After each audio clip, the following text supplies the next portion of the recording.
આપનું સ્વાગત છે। બાવળાના આરટીઓના અધિકારીઓએ કાળી પટ્ટી બાંધી વિરોધ દર્શાવ્યો। અમદાવાદ જિલ્લાના બાવળા આરટીઓ ખાતે આરટીઓ અધિકારી સહિત કાળી પટ્ટી બાંધી વિરોધ દર્શાવ્યો। આરટીઓ અધિકારીની જૂની માંગણીઓ જેવી કે ઘણા અધિકારીઓના પ્રમોશન થઈ ગયા હોવા છતાં પ્રમોશન આપવામાં આવ્યું નથી, જે ચેકપોસ્ટ બનાવવામાં આવ્યા છે ત્યાં ફરજ બજાવતા અધિકારીઓને પૂરતી સુવિધા ચેકપોસ્ટ પર આપવામાં આવતી નથી।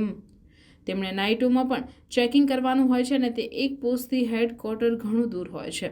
ચેકપોસ્ટ ઉપર કન્ટેનર જેવી કોઈ સુવિધાઓ આપવામાં આવતી નથી, જેના કારણે અધિકારીઓને ફરજ બજાવવામાં હાલાકી પડી રહી છે, જેને લઈ અનેક માંગણીઓ તેમની ના સંતોષાતા બાવળા આરટીઓ કચેરી ખાતે અધિકારીઓએ કાળી પટ્ટી બાંધી વિરોધ દર્શાવ્યો હતો।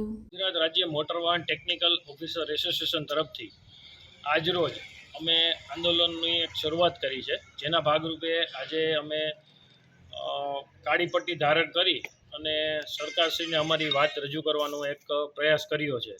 એમાં અમારી જૂની ઘણી માગણીઓ છે, જેમ કે ઘણા અધિકારીઓને આજે 10-10 વર્ષ થઈ ચૂક્યા હોવાથી પણ એમના પ્રોબેશન પૂરા નથી થયા। ઘણા અધિકારીઓની નાની સુલભ બાબતો અટકાવીને એના પ્રમોશન અટકાવેલા છે। એવી ઘણી માગણીઓ છે, જેમ કે અમારે ચેક પોઈન્ટ ઉપર કોઈ પણ જાતની એક ફેસિલિટી નથી, ઊભવા માટે અમારે ત્યાં બેસવા માટે એક ખુરશી પણ નથી અને અમારે 24 કલાક ત્યાં ફરજ બજાવવાની હોય છે, 8-8 કલાકની શિફ્ટમાં, પણ એક પણ ફેસિલિટી હોતી નથી।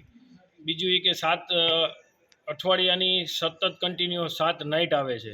એટલે આવી ઘણી બધી નાની માગણીઓ છે કે જે અમે સરકારશ્રીને વિનંતી કરીએ છીએ કે અમારે કંઈક થોડુંક એસોસિએશનનો અમારી આ રજૂઆત છે એને સાંભળે અને એનું કંઈક નિરાકરણ લાવે।